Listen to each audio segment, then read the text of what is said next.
જો પીઠી ચોળવાથી મૂર્તિઓ રૂપાળો થતો હોત તો વરરાજાની માં 8 દી પહેલા એને લગાડવાનું ચાલુ કરી દેત.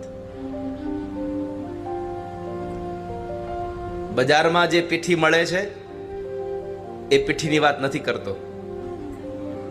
પહેલાના સમયમાં માતાઓ ઘરે બનાવતા બધું ખાંડીને,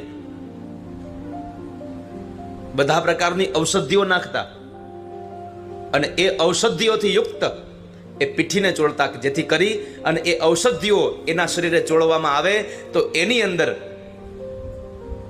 રોગનાશક શક્તિ વધારે થઈ જાય, જેથી કરી અને છોકરો એ દોડાદોડીમાં બીમાર ન પડી જાય.